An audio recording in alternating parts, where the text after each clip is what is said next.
Hey everybody, Solomon Moto back. I know it's been a while. I'm still buying cards, I'm still making decks, but I figured I'd do a short video for you just for y'all to see.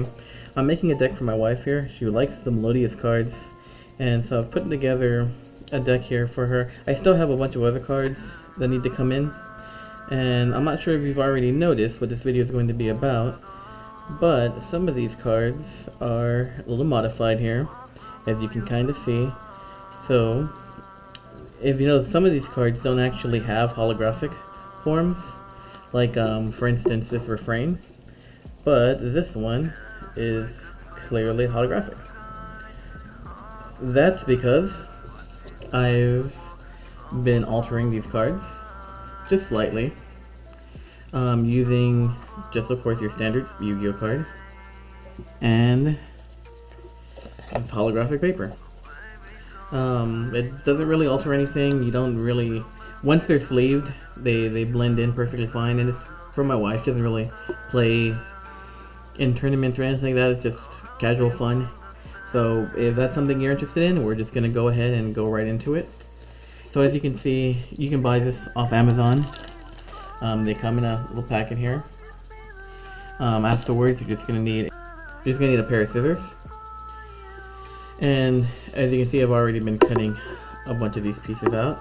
You want to measure it up to the image for the card itself. I'm sure you've seen the videos of people who make secret rares, and like, you know, they have the inkjet printers and they print out the cover, they buy a cheap secret rare, scratch it off with nail polish remover. I can't really go through the trouble of that. One, I don't have an inkjet printer, and so this is just the second best thing. It's just if you want to go through the trouble of having something fancy, mainly just for common cards that don't have holographic versions.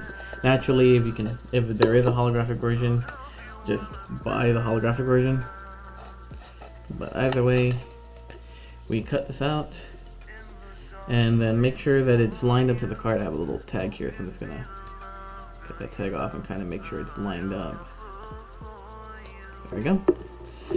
You want to make sure that it lines up correctly enough. Sometimes it's going to be a bit off center. You're just going to have to work your best with it. But yeah, once you have the right size, you just peel off the sticker and then you line it up.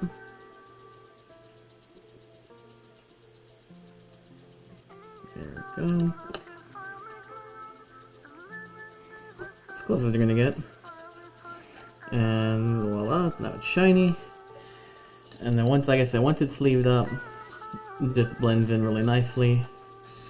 So I have it in her little pink sleeve, and then she has these special Miku sleeves, so we're just gonna put them in. And then voila, you have a little fancy card that you can run into your deck here, and that's it. That's all it comes down to. I'm gonna try to make more content. I really appreciate all those that are keeping up with me, and I end my turn. Now it's yours.